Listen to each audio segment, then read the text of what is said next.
I felt so alone and isolated. I'm a gay man and I use meth for sex. I felt like I was the only one out there. 3 reasons, core reasons, that people maybe get into chemsex. Typically, internalized homophobia is one. We secretly feel bad for having gay sex. The drug takes all of that away immediately, and you get to explore what you think you see in the pornography. You go to a chemsex party and you just take all your clothes off at the door and you're welcomed in immediately. But what we learned at the conference in Antwerp just last week is that the majority of chemsex users now are young men. And for many of those young men, this is their first sexual experience. They've never had sober sex. I mean, statistically speaking, crystal meth has the highest level of relapse rate of any other substance. To think that you can just walk in and stop using is unrealistic. It's very stigmatizing even then, and it's shame-filled. And so shame got you into the chemsex world. It's not the solution to get you out. I would be on Grindr and trying to get attention of these grids, they would ignore me. But the moment I put some emojis or the capital T in my profile, all of a sudden the grid lit up. I was popular now. Yeah. And I thought it was because of me, but it was because I had the drugs in the house. It was such a shortcut to what I felt like was the proper gay life.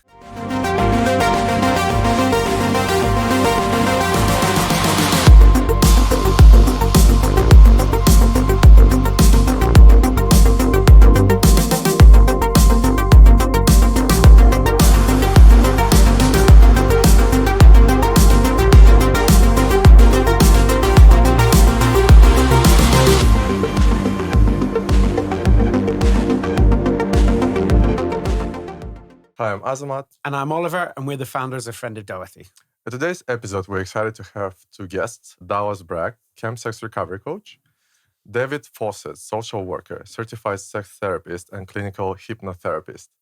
Welcome, guys. Thank you. Thank you. So glad to be here. How are you today? Very good. We're good. Excited. Excited. We heard that you came back from a trip. Yeah, we attended the European Chemsex Conference, which is in Antwerp. It's the 4th one they've had over about 10 years. And it was really very exciting. About 250 people, 28 countries, all focusing on this problem of sexualized drug use, the combination of kind of sex and drugs with a number of different approaches. Yeah. So a community in sorts. And you just released a book, which is Lifeline and Meth.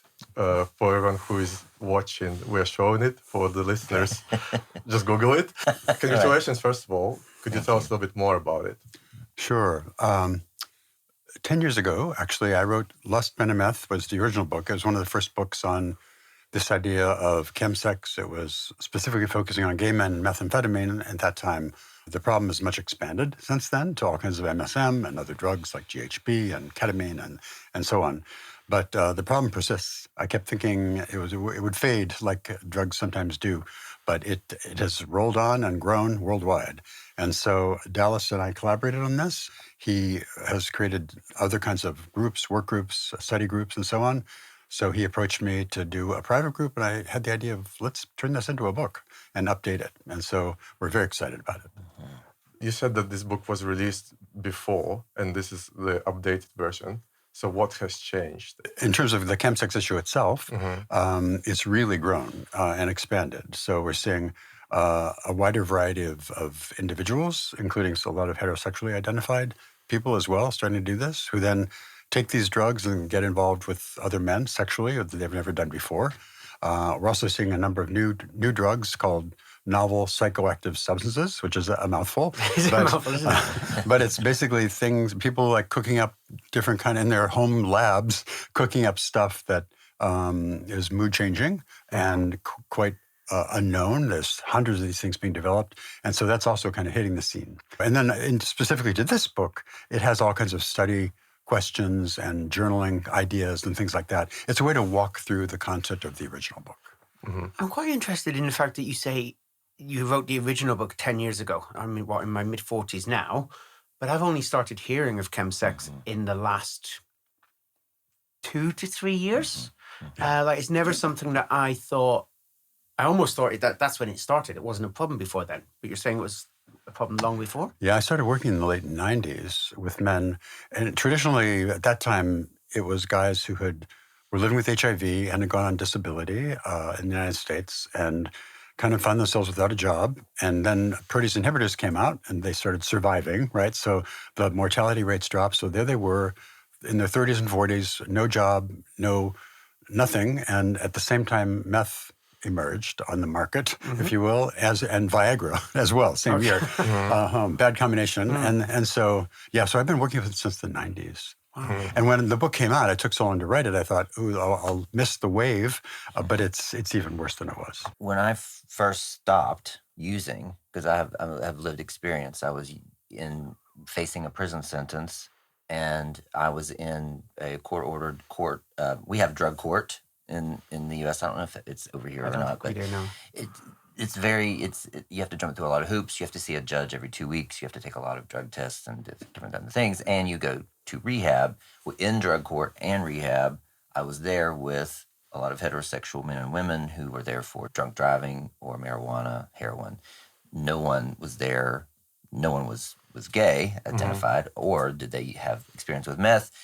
I found the book Lustman and Meth just by Googling, because I felt so alone and isolated, and I started Googling, like, how do I find, I'm a gay man and I use meth for sex. I felt like I was the only one out there. Then I found David Fawcett's book, and at the time he had his own podcast too. But chemsex was not a word then either. But for me, I knew I was using meth and I was being very hypersexual. And I knew that when I stopped, my sex drive was just all fucked up, for lack of better words. I didn't, the parts didn't work, and then I didn't know how to have sober sex, and everything was scrambled for me. But the book really helped me personally. And so at that time, I was like, I want to be a part of this because there's a problem here and we don't have representation. Yeah. The rehab, I just mentioned water sports one day, just beginning to open up and share some of the things that happen in the chemsex world. And they had to call a special session to really talk about my mental viability.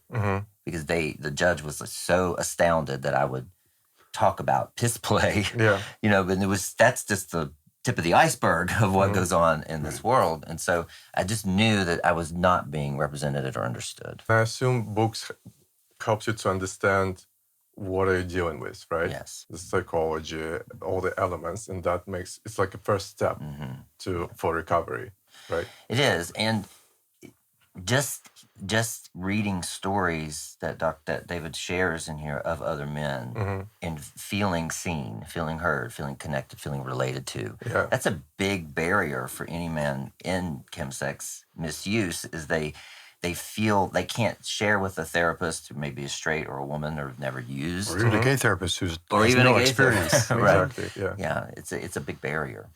You obviously mentioned that you come at it from a lived experience point of view. For me, all I know about chemsex is what I see on social media. And it comes from a lot of following people like yourself, etc. What would you say the three, if you had to pinpoint three reasons, core reasons that people maybe get into chemsex, what would you say they are? Typically, internalized homophobia is one. Okay. We feel like we can't explore ourselves sexually, or we secretly feel bad for having gay sex. The drug takes all of that away immediately, and you get to explore what you think you see in the pornography. I get to feel. For me, I came out late, and I started chemsex late. I was 39, almost 40. I felt like I had to make up for lost time. But I also was dealing with internalized homophobia. The other big reason is loneliness that I see, is just a lack of connection. And the more we have the apps infiltrating our culture, the less connected we feel, oddly enough. And this is a really quick way to get that connection. And then one of the other reasons is just to feel validated, to feel affirmed, and get attention. Because for me, I would be on Grindr and trying to get attention of these grids, they would ignore me. But the moment I put some emojis or the capital T or PMP or H and H over here, but PMP on my profile, all of a sudden the grid lit up. I was popular now. I thought it was because of me, but it was because I had the drugs in the house, because I was pretty affluent at the time when I started. And so it was such a shortcut to what I felt like was the proper gay life. Mm-hmm. And the orgies and all the stuff that I felt like I was missing out on. Yeah. It gave me that right away. I'm a layman. I don't know. It's not something I know much about. But in my thinking, I think there's a big problem with in real life connection. And I think if more people were getting in real life connection, that would almost satisfy a big chunk of the reason they get into it. But again, I'm a layman. I don't know. Would you agree, disagree? I do agree. I mean, there's that whole adage of the opposite of addiction is connection. I see it. Building a community, a face-to-face community in recovery is really the antidote, because you don't feel as lonely or disconnected. A lot of men will, if you ask them why they use, they say because of sex. Mm-hmm. But there's always an underlying reason. Sex is what you do on it. Yeah. But a lot of times it's not the reason you do it. There's something missing in your life that makes you want to do that. And it's quick. It's the fastest way. You don't have to work on putting yourself out there or going to a networking or walking in a bar. Walking in a bar now has become very anxiety ridden. Yeah. And you feel judged and you feel all this stuff, but you go to a chemsex party and you just take all your clothes off at the door and you're welcomed in immediately. There's no barriers there. So it's become this subculture to fix the problems of the main culture. It's interesting that from the perspective of even younger generation, right? For our generation, coming out was a very big thing, right? And now for younger generations, we assume it's a little bit easier. But then the first thing that they come up with is going on Grindr, and they have access to all of the chemsex culture. And it's very scary, because even without starting healthy relationship with men, healthy relationship with sex, they're going through the bad route, right? The dark route. What do you think could be a solution to help young generations to avoid chemsex culture? One of the psychological themes underlying those three reasons that Dallas cited is this ability to be vulnerable. I think we grew up gay, however old we are, and we put this sort of mask on and hide behind it, really. And it's very difficult to drop that. And I also have assumed it's gotten easier, and it has in many ways. But when I started working with chemsex, basically the average user was 40 years old, 50 years old. Similar to a story that Dallas had said. What we learned at the conference in Antwerp just last week is that the majority of chemsex users now are young men. And for many of those young men, this is their first sexual experience. They've never had sober sex. And not only that, when I started working, injecting was kind of like the end stage. And now we're seeing young guys start out injecting. So it's like really extreme right off the bat. So to answer your question, I think just really education. I think a lot of people are just, I'm not sure what it's like here, but in the United States, we do a terrible job with sex education. So a lot of guys look at porn and that's what they think sex is. And just that ability to kind of talk and be real and be vulnerable and build communities that enable that, I think is really important. Sober sex. When you talk about sober sex, are you just relating to chems, or you're also talking about alcohol or so on?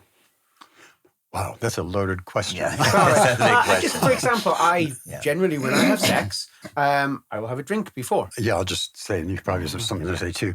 I think this is spectrum. I think for some people for whom the use has become really problematic, they have to certainly look at what the problematic drugs are and kind of eliminate those. Other people can practice more what we call harm reduction, right? Doing less often, doing less dangerous, timing it, and so on. But for a number of people, they choose to keep other mood-changing chemicals like poppers or alcohol or whatever. It's really a case-by-case basis. I have a lot of chemsex users who say, well, alcohol's not my problem.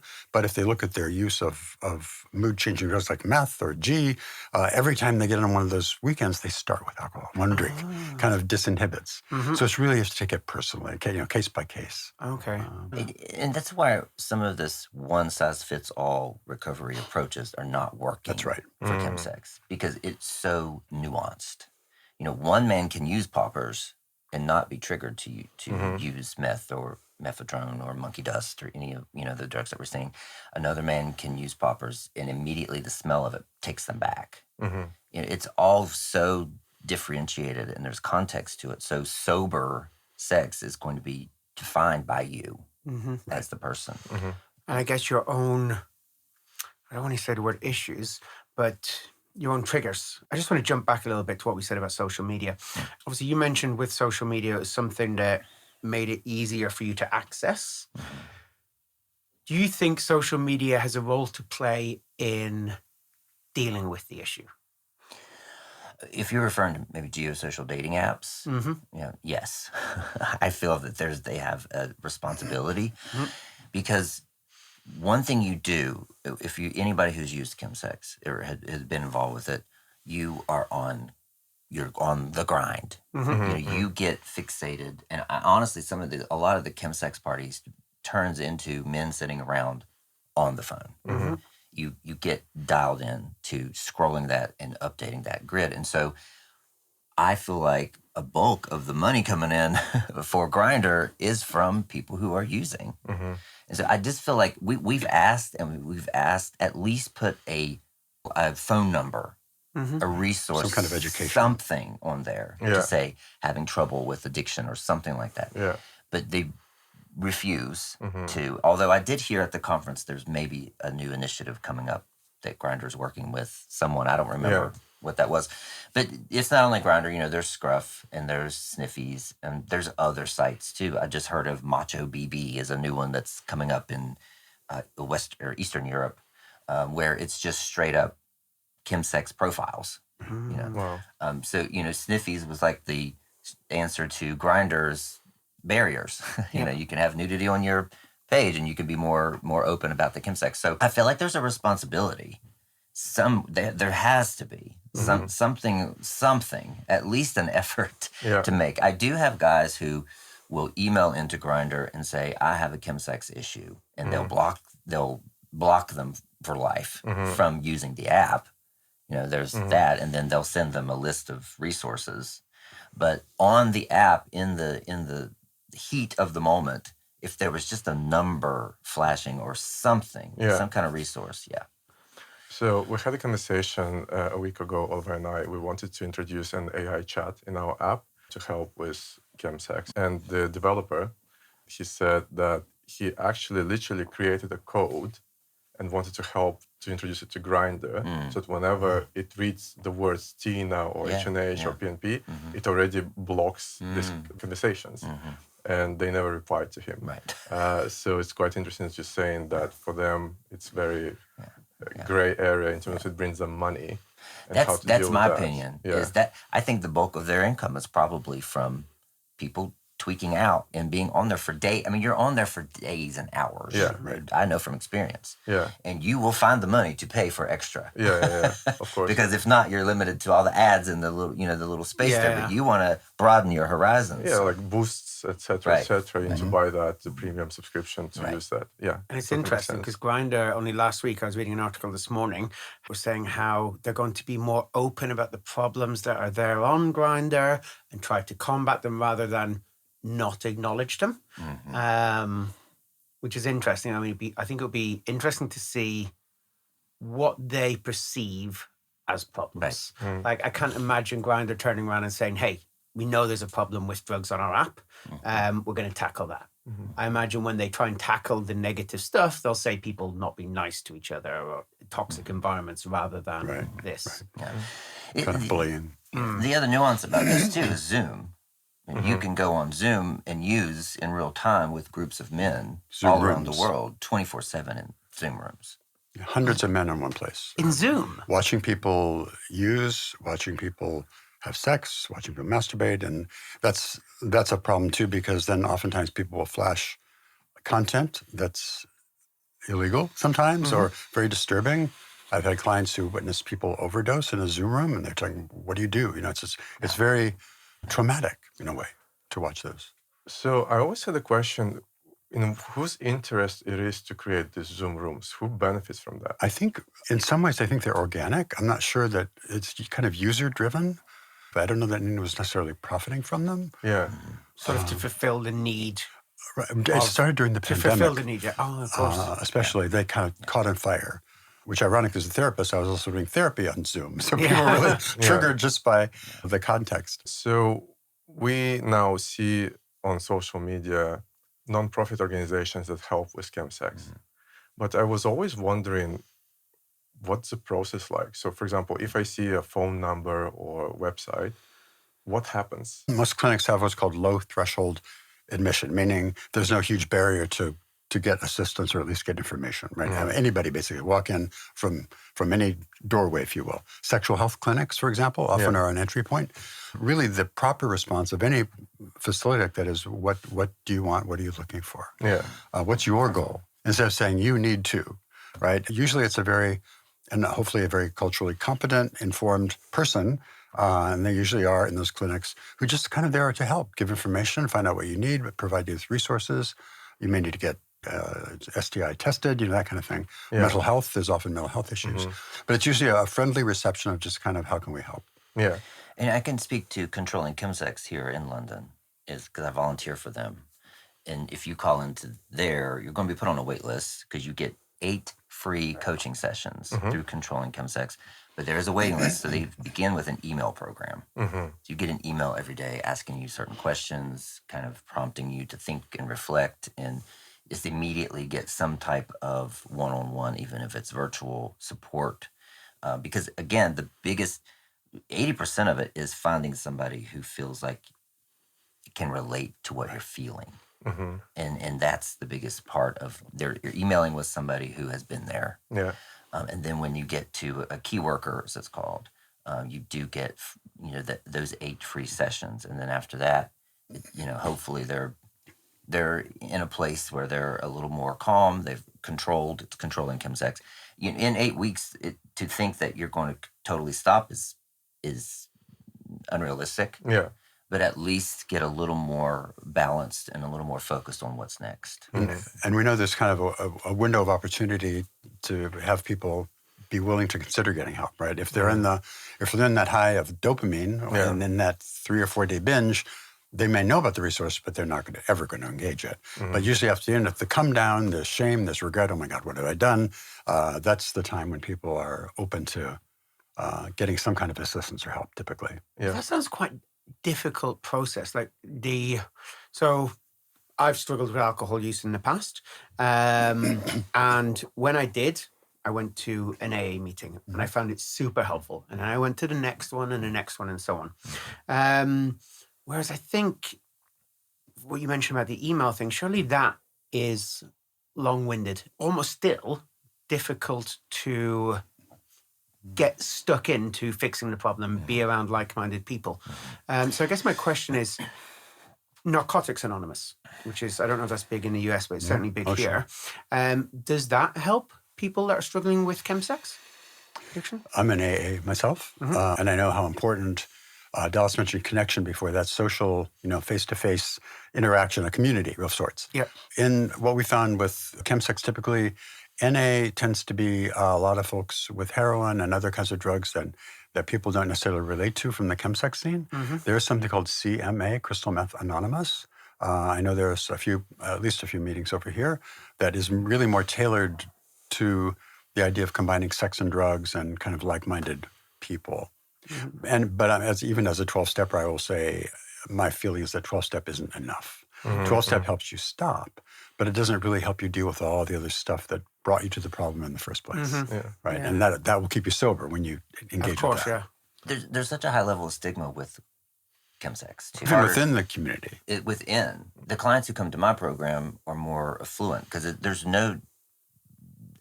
it's people in poverty, but it's also very affluent people, doctors, psychiatrists, CEOs, who are balancing their life. They can't stop using, but they can't go to an NA, a CMA meeting in public for risk of losing their licensure and their jobs. So that's part of it. But the other thing is just walking into a room, whoever you are, that the email program seems to be a little step in the right direction because they need to stay really anonymous. And if they go to a CMA meeting, oftentimes they see men they've used with. Too. Which is triggering itself. That makes sense. Dallas, question to you, because you are a coach and you have a program. Can you give an example of what it looked like, the whole program? Yeah. Well, in the beginning, what I usually do is try to soften the shame, because sometimes in some of the 12-step programs, they've come in with a substance that they're not going to just be able to stop. I mean, statistically speaking, crystal meth has the highest level of relapse rate of any other substance. To think that you can just walk in and stop using is unrealistic.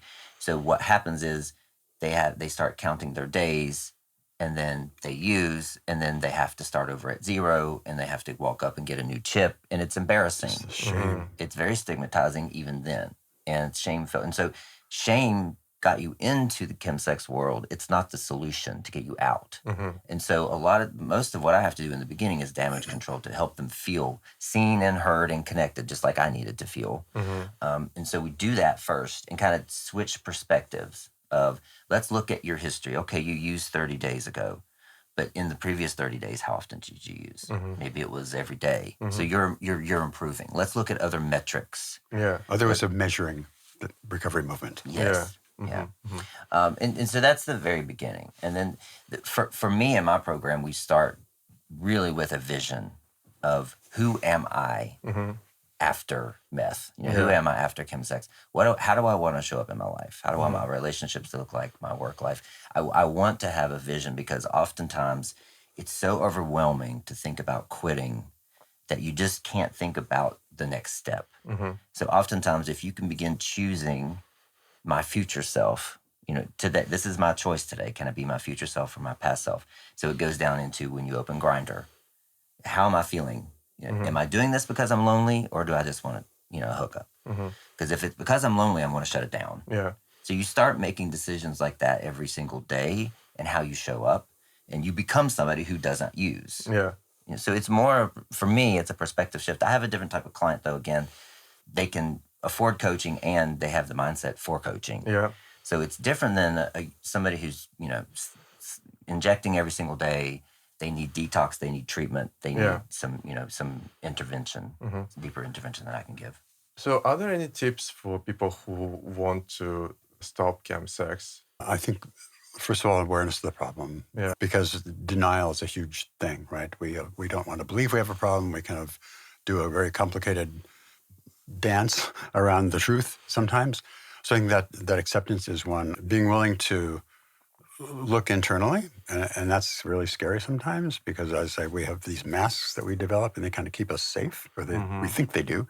And in the end, they trap us inside, really. And so being willing to kind of do some of that exploration, and as Dallas said, what would the vision look like?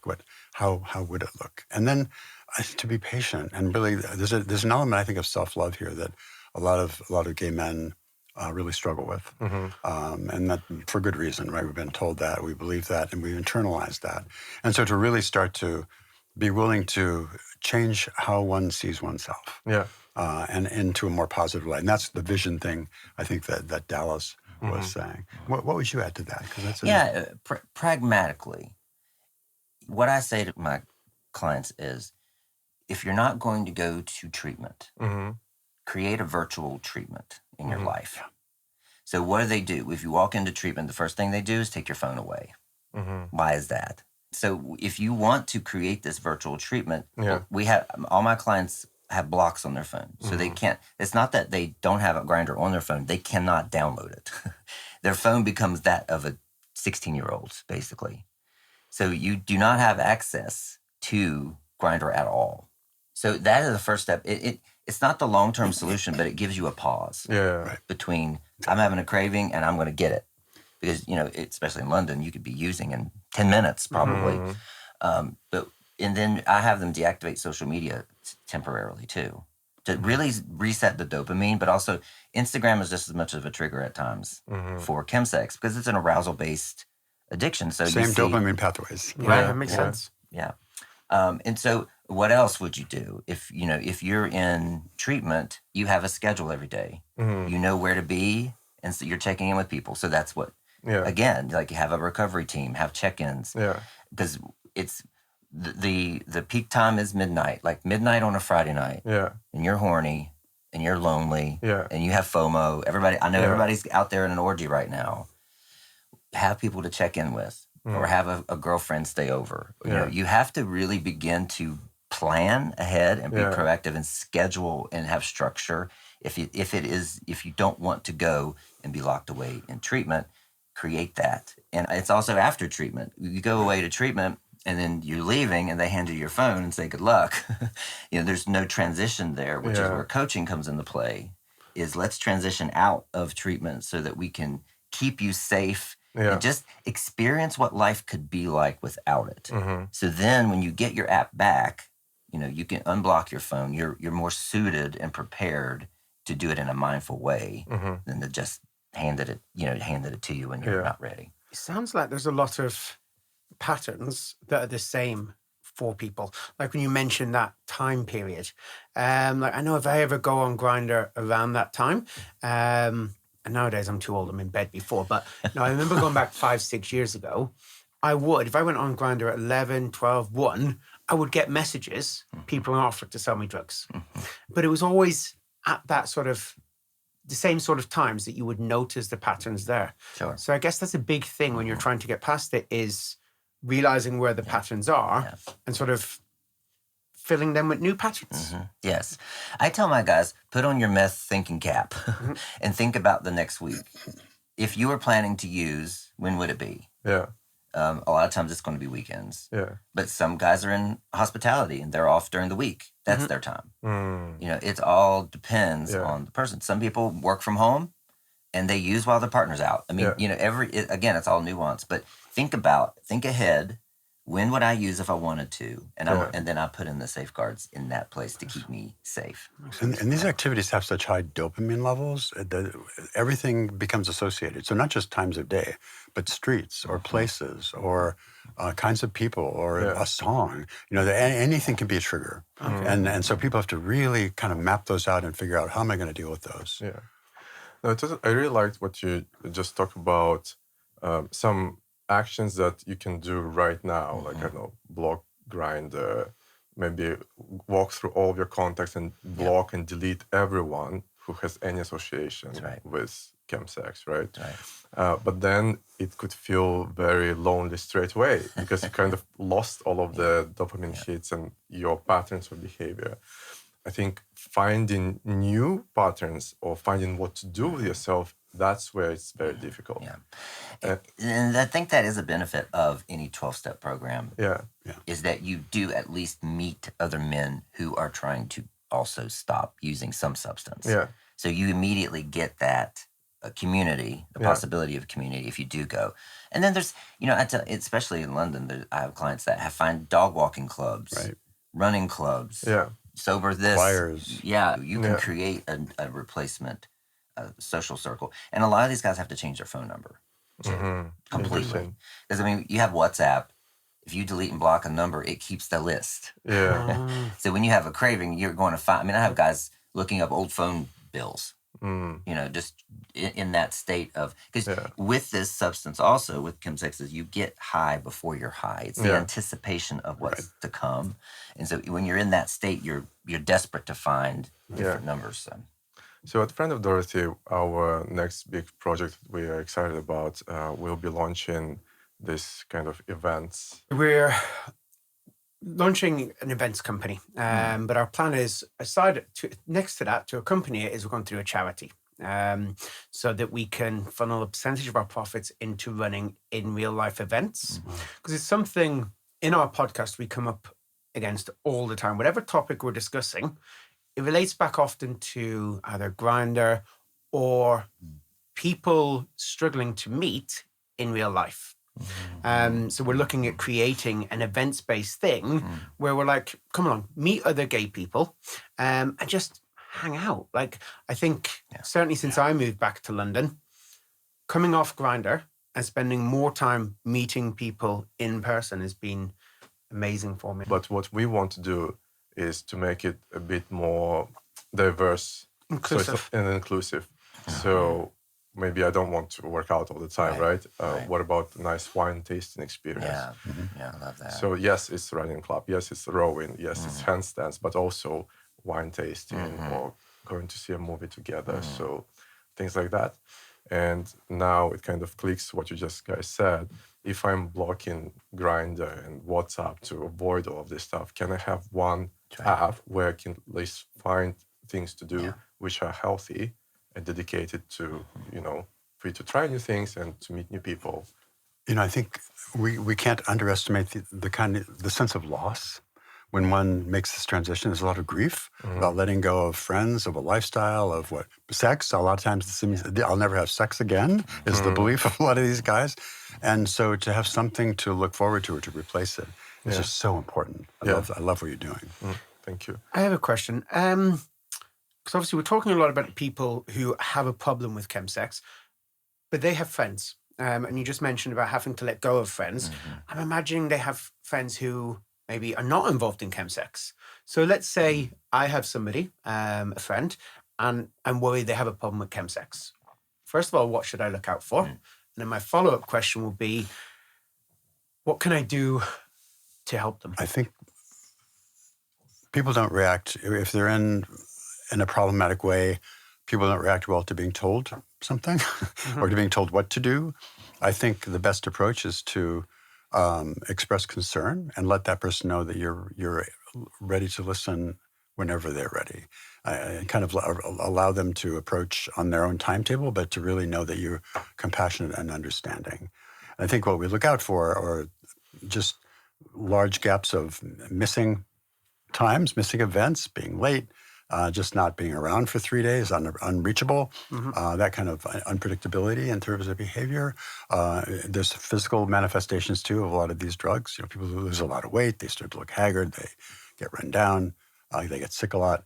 But I think the antidote for that is really a friend who can just show up and be ready when that person's ready to talk. Before I mentioned this kind of windows of opportunity, you want to get that when the person is able to listen.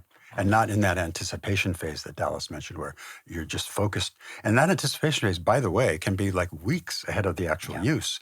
You start planning the weekend, contact your dealer, set aside vacation time, really pick your hotel room, get it all set up weeks in advance. And all that time you're getting a dopamine hit until the actual event. There really is a lack of support for those wanting to support chemsex users.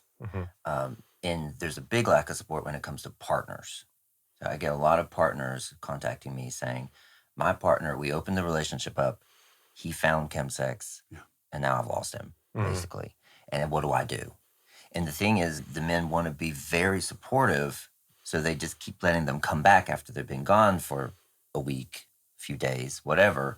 The thing is there's no incentive for them to quit at that point, because they get to go out, have their chemsex party, and I always say they come home to a man, a mattress, and a meal. And if they keep doing that, what there's no consequence. So there's this really hard decision made by the partner of what do I do? I don't want to enable, but I want to show support. I want to love him. But sometimes love means setting a boundary and a consequence. And that's really tough. Because, you've known this man, you know who he is, but he's acting so out of the ordinary.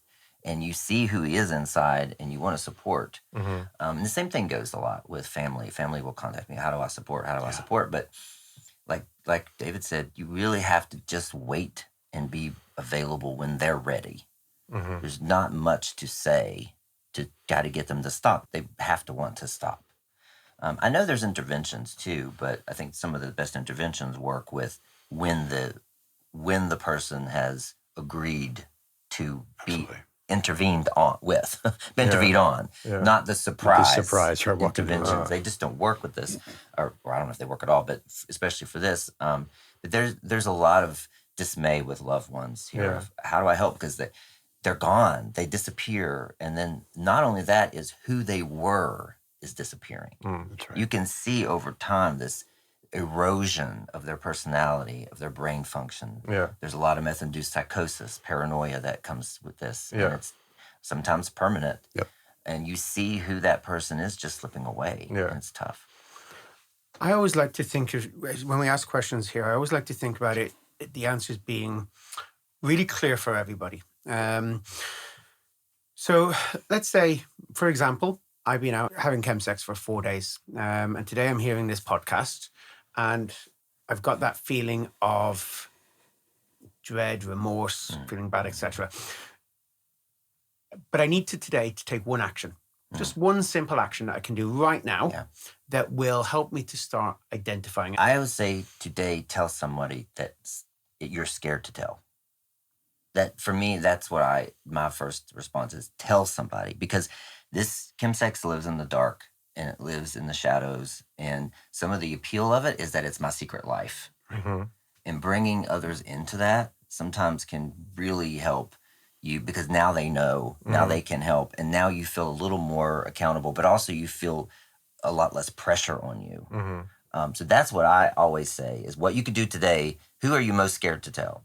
Not your employer, obviously, but who are you most scared to tell? Go tell them, whatever it takes, even if it's a text. But open yourself up. That's what I say. Yeah, I agree. I think just make a call. And I'm sure it'll be exceptionally scary, but only for however long you spend between making the decision you're going to tell them and actually telling them. Well, once you've told them, am I right in thinking you'll feel 20 times better straight away? Yes. And 9 times out of 10, they already know. Because why else would you be disappearing for days? You can only have the flu so many times. I mean, that family members, friends, they can detect, even in the way you're texting, that something's off. My mom lived, in West Virginia, and I was in Charlotte, states away. She always knew. She always knew intuitively, based on how I was communicating, that I was back on it. And so they most of the time already know too. So. But I guess you should also choose somebody who, obviously you say to choose somebody you're scared to tell. It should be somebody that you can also trust, that when you do tell them. Exactly. Yeah. And then, for example, if Oliver chooses me to tell, what am I supposed to do with It would this be gossip. I information? wouldn't tell you anything. Please, he'd be like, you won't believe what Oliver's doing now. No, sorry. Then I'll go all London. Well, we heard from someone at the conference, opened it up, who had lived experience, and he was talking about going through all the sex clinics and the counselors, and one thing he never was asked until the end was, what do you need? And so I would say to you, I would just ask him, what do you need right now?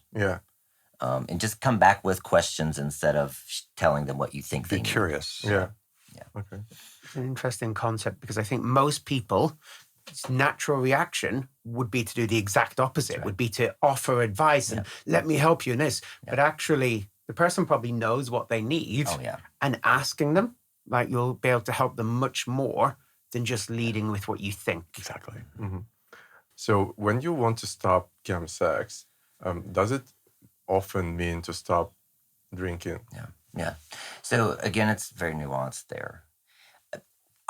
My tactics are a little, I guess you could say, controversial, but I think you learn by experience much more impactfully than you do with me just telling you not to. So when you come into some of the recovery programs, you're told no mind-altering substances ever again, including poppers. Right? And just being told not to, you're not really buying into, this is bad for me. So with my clients, I say, well, let's do it. While you're under the protection of a coaching relationship, let's have an experiment. Go out to drink, but you're going to bookend it with check-ins from me.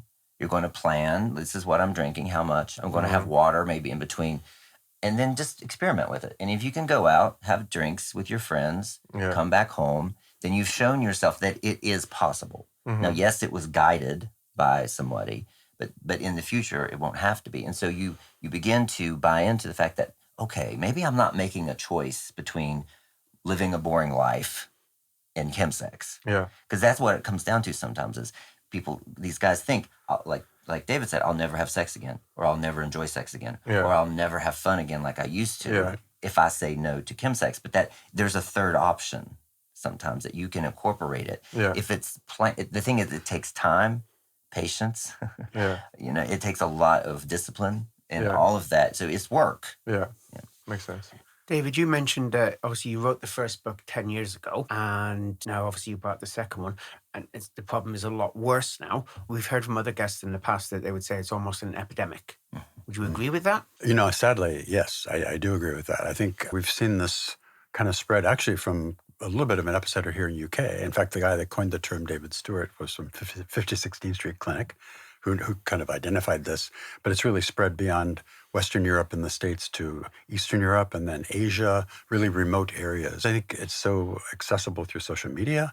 And people are manufacturing drugs, these novel psychoactive substances I mentioned. If they can't get meth or methadone or 3-MMC, they can make their own. And so it's just so appealing. If one tries it, I think it's really hard, without support at least, to walk away from it.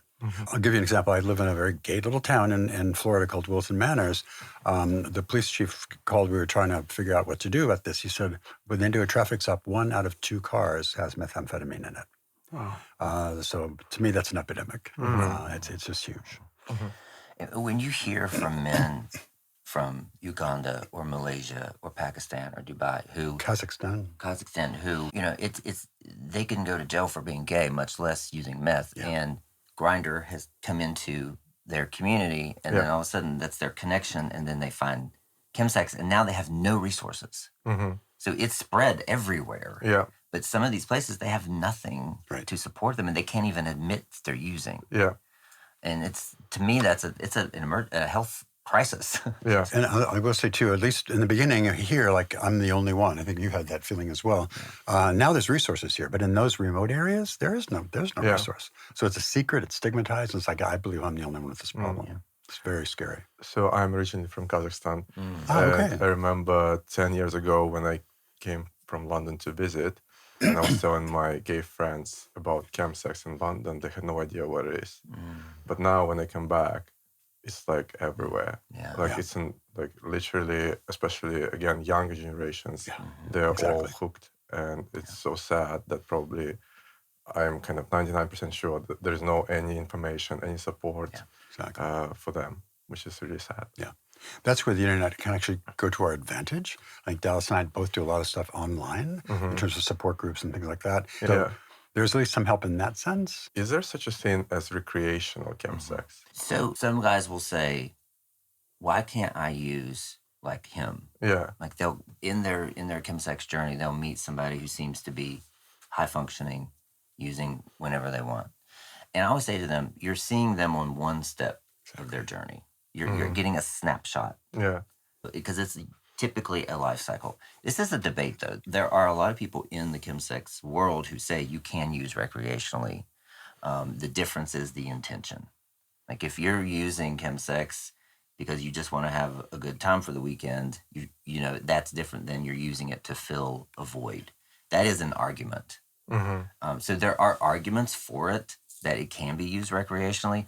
I personally, anecdotally, have never seen anyone be able to sustain that. Yeah. And if you could use it recreationally, I would be doing it. Of course. And I wouldn't have a business if you could. It's just you run along people sometimes who seem like they can, and there are some guys who they're more equipped to stop when they want to stop. It seems like. Yeah. Alexander Cheeves with Out Magazine had him on the podcast, and he said when he was ready to stop, he could stop. And if he was at a chemsex party, he would say, this is getting too far, and he left. Yeah. That's very few and far between. Yeah. And I don't know what the differences would be. There may be something, in the brain or something, I don't know. But to use methamphetamine or methadone or monkey dust recreationally just seems to me a very far-fetched idea. Yeah. Just based on what it does. Yeah. And you don't realize until you're using it that everything goes offline. Yeah. You can't think of anything else besides the next sex partner or scrolling on Grindr or just using. It just puts you in a different mindset where it's not like dropping some Molly at the rave or smoking a blunt or something like that. It just lasts for so long, and it's so potent, especially the newer meth that's out there. It's more potent, you're more apt to get addicted to it, and it makes you even more desperate for sex. The one time I've seen that vaguely work is when people really kind of bookend the use. So let's say they go to a circuit party once a year Yeah. in another city, right? Yeah. So all those kind of triggers we talked about earlier don't exist. It's just in that context. They come home, it's just not part of their life at all. So it's not a lifestyle. It's something that they went to Atlantis Like cruise and had a bump of something. Right. Okay. Now, the danger with that, though, is, as Dallas said, these drugs are so seductive. It's very difficult to not get sucked into it. Yeah. But so you're playing with fire. Yeah. But that's the times I've seen it work, it's been that kind of context where it's out of my life most of the time and once in a while. Yeah. How do people come back from chemsex to sober sex? Surely it's very plain and It's a big one. yeah. That's a huge, huge topic. We call it sexual reintegration. And it's one of the huge barriers because really chemsex kind of hijacks one's sex life in a way where you fall into this period of not being sexual at all, not being attracted to anything except that state and what you're attracted to then. So as a sex therapist, that's a lot of what I do is see guys who basically are sexually abstinent for a month, 2 months, 3 months, 6 months, a year before their sexual desire starts to come back. And oftentimes there's a cycle many people get into where they're afraid to even go in the apps or have sex because every time they have sex, they use drugs. And so they avoid sex out of fear. And every time they get horny and they go on the apps again, they download Grindr again and use. And so I think that as a sex therapist, what I do is not only deal with the wreckage of the chemsex, but you have to go back before that. What was my relationship with sex before I ever picked up a drug? And dealing with all this stuff, the things we talked about earlier, that internalized homophobia and the loneliness and the body dysmorphia and the not being good enough and all that stuff comes into play. So there's a lot of kind of psychological work to get it back. It's totally possible. I have many clients who have a wonderful sex life, including a kink a role in there. That was in the field that was believed to be impossible for a long time because if you get involved with the kink, it's like that instant trigger. But they play with other sober men, so it is possible, but it's a very difficult journey, and I think it's one that needs a therapeutic intervention. And it's pragmatically again what you could do today, because in my program it's not therapy, it's coaching. So I'm preparing them for a sex therapist. Yeah. But begin to try masturbating without porn, first and foremost. Mindful masturbation. Mindful masturbation. Yeah. Imagining, right? Even if it's less, like even if it's a picture, erotic literature. Some guys still call phone lines, gay sex phone lines. They're of my generation. That's what we used to do. But a little bit of beginning to undo and unfuse this meth and sex fusion that's happened in the brain. But again, it's like even masturbating to cure a craving for chemsex can reactivate it as well. You have to. It's a very delicate process. Yeah. But the thing is also the problem. One of the problems is that it's the way we measure what is good sober sex. Because we're basing it off what we've watched in pornography, especially the younger guys who've had pornography in the palm of their hand all their life, and they've been trained that what they see on Raw Fuck Club is what sex should be. Yeah. And so, wait a minute, that's what I got with chemsex. So now I have to settle for sober sex when really the sober sex is actually baseline normal sex. Yeah. There's so many layers of issues here. Yeah. And sober sex, over time, you're not just dealing with dopamine, you're dealing with serotonin, oxytocin, all these other neurochemicals that provide a much fuller, richer experience. Yeah. Not just that kind of high intensity. There's a lot of confusion between intimacy and intensity. And a lot of times in chemsex, they equate the two. Yeah. And learning how to differentiate that, I think is really important over time. Yeah. So something I've been sat here thinking about is obviously you've mentioned how over the last 10 years it's got worse, which would sort of correlate with the apps like Grindr and so on. So it's a two-part question. Obviously, Grindr themselves don't seem to do much to stop this because they allow people to use the language that almost promotes it. Yeah. Surely one of the easiest ways to get away from it is to block Grindr. And the second part is people that put no high and horny. Do you think the not high and horny thing leads to people feeling worse about it, almost feeling judged? I agree with that. I think sometimes, first of all, people lie. I think I've had a lot of guys go and meet someone who said, they were not using drugs, no PMP, not high and horny. And they were, right? It was there. And then there's no going back once you walk in the door. That FOMO is a big a big issue. I fear missing out. And I think that just kind of reminds people, it's a little trigger, a little red light that reminds them of what they're not doing. So I think it's an issue for sure. Yeah. Oh, wow. Yeah. David, that was time flies by. It's a massive topic, and I'm sure we can talk about For it hours. for hours. Yeah. Thank you so much for coming and joining you. us. Really I guess one last question would be for any listeners and viewers, with what kind of questions can they reach out to both of you? I just have a website, david-fawcett.com, or my email is davidfawcettphd@gmail. I'm really limited in the individual cases I do. I do more groups and training and things like that. But I do a lot of kind of helping and referring and connecting with other people. Yeah. With resources. I have coaching too, group coaching or one-on-one. But I also have a free course. It's a 28 days online course that anyone can do. I have free resources that I try to connect people with. But it's also the connection of maybe they need a treatment center. Maybe they need where is a detox that understands chemsex? Because that's very few and limited. far between. Few and far between.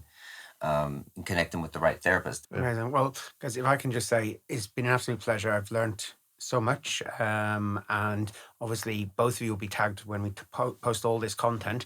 So if there is anybody listening or watching, they should definitely reach out. You're both clearly very knowledgeable. Happy to help. Thank you. Thank you so much. Thank you. Yeah, Thanks. thank you.